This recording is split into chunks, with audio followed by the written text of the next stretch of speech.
Can we start with the team news for tomorrow's game, please? Well, from our last game at Manchester United, everybody's available, and Theo Walcott is back in the squad, available. How big of a boost is it to have Theo back? Yeah, of course. What does he bring to the team? His pace, his runs off the ball, and his efficiency in the final third. And just lastly, what about Southampton, third in the league, best defence in the Premier League this season? Yes, they have, as you say, conceded only 5 goals since the start of the season after 11 games. That's remarkable, and it shows you that it's a big challenge for us offensively to open that defence. But I'm confident we can do that. I know you talked about this on the club website, but I wonder if you can just go through what happened with Jack Wilshere between you and the FA. I know you're annoyed about one of the reports that came out. Not especially annoyed, but there is no problem between the FA and Arsenal Football Club. But I don't know where that idea comes from, because he was supposed to play. He was available for England. They used him like they wanted, and if he had played the 2 games, I would have been perfectly happy. 2 full games. 2 full games. So he's back. There was no restriction there at all. So he's back and he's not injured. He's not He's injured. okay. And everyone else is back in one piece as well. Yes, everybody is back in a good shape. Yes. If we'd said to you at the beginning of the season that Arsenal-Southampton was going to be the top game of this weekend, I don't suppose you'd have believed us, would you?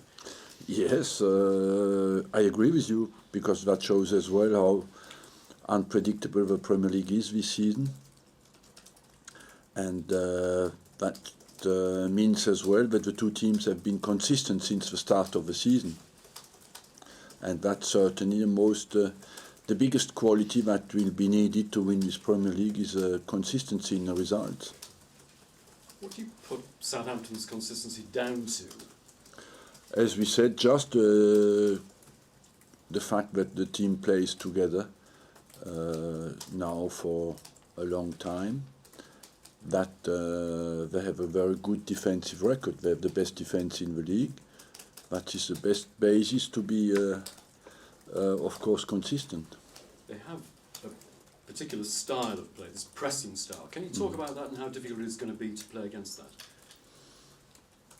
Well, all the teams want to press and to win the ball back quickly. There's nothing special in there. They just do it maybe better than others. But I don't think there's any innovation in that. They do it well, and that's why they are efficient defensively. So no particular plans to counter their style of game? Well, we want to have the ball and to control the game, and that's our plan. Their manager has been extremely complimentary about you this week. I mean, I won't go into the details. It's quite. He says he's in awe of what you've done here. Is this some sort of reverse mind games going on? No, you mean he's not sincere when he says that? No, quite the opposite. He's not trying to destroy things. I take every compliment as and be with being very grateful, and I think he has done extremely well as well, because he came in at a period where it was questioned, and he has done, without speaking too much, a great job in a very efficient way, and he has put Southampton where they are today, so you have to give him great credit for that. I guess Arsenal's 6-1 win last season effectively started that move, didn't it? Started that movement for them. Yeah, on the day they looked like candidates to be relegated, but when we played over there, I think it was over Christmas, we had a difficult 1-1, and you could see already that this team would not go down, but there's something in there that was special, and that they had that spirit, quality that will keep them in the Premier League. But if you look at the quality of their work they have done, and you look at the players they have today in the national team, plus potential players who could go in the national team, plus the fact that we have here Chamberlain and Walcott, that shows you the quality of work they have done at this club. It's absolutely tremendous what they have achieved. They're aiming very high. They're talking about a Champions League place. I mean, is that aiming a little too high? You cannot rule anybody out. You know, if they can keep that record defensive, with the defensive record they have, they can be very ambitious. Arsene, you said there's no issue with the FA over Jack.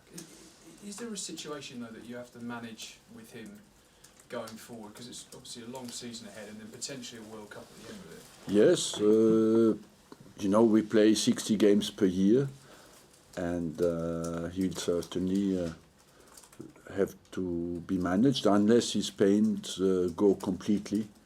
Then he will be used when needed. If there is an alert on his ankles, we'll of course take advice from the big medical department and of course take advice from them and use him when he can really be used. Is there any concern about his ankles sort of long term? Or do you think I have no concern. I've been told by the medical people that there is no concern over long term. He's just still recovering from his inflammation. Is it hard though sometimes to hold him back, because I'm sure he wants to play every week? It is hard, but you know, we have 25 players in the squad, and we can deal with that problem. No problem. And just finally for me, there's a report this week that Alex Oxlade-Chamberlain has had a setback. Could you tell us where he's at in his recovery? No, he had no real setback. No, we are. I believe he's still at least 1 month away from competition, but he has no setback. So a kind of New Year target date? New Year is a reasonable target, yes. Arsene, is Flamini suspended tomorrow? Flamini suspended. Do you ever worry about the World Cup when you're selecting squad? I mean, obviously we've had Joe Hart out. You know, Jack is now facing competition for his place. Does it ever come into a manager's thinking, or is it just what's best for Arsenal? No, you do what is right for your club, you know. If the players can do well at both levels, it's even better. So, most of the time, the confidence is linked by doing well in one competition, in one team. You have a better chance to do well in the national team. I remember '98, Petit and Vieira had an outstanding season here, and they won the World Cup after. So there's no real. The positives of one goes into the other one. You could have 3-4 English players in the World Cup squad. Can they win it next summer? England? Because everyone says after this performance, no chance, no hope. Let's not bother going. You know, when they fly over there, you're not right on a plane, you cannot win it. Of course you can win it. They are not favourite, but it's a very open competition, and to me it looks like once you're in the quarter-final, to get there, once you're in the quarter-final, you cannot rule them out. To get in there, that will be certainly the most difficult, but you have to wait a little bit for the draw and see in what kind of group England will be. It's the same for France. You know, the situation at the moment is the World Cup. You have 32 teams. We have 13 teams from Europe. That is a little bit unbalanced, but it means as well that any team you face in Europe, you cannot predict who will win. If England plays against France or France against Holland, it's unpredictable. Per Mertesacker scored the goal at Wembley. Can you give us any update on his contract situation here? You looking to extend it? Yes, 1.5 years to go, so that's a long time. You're not in the process of extending or talking about it. We are in the process, yes, of talking. Can I just ask you, something looking a bit further ahead to the Marseille game next week, are you surprised how difficult Marseille found it in the Champions League this season? A little bit, but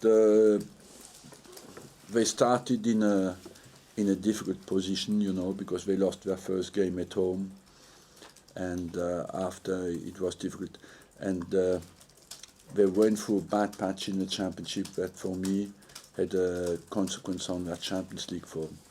But they have now played a very good game in Naples.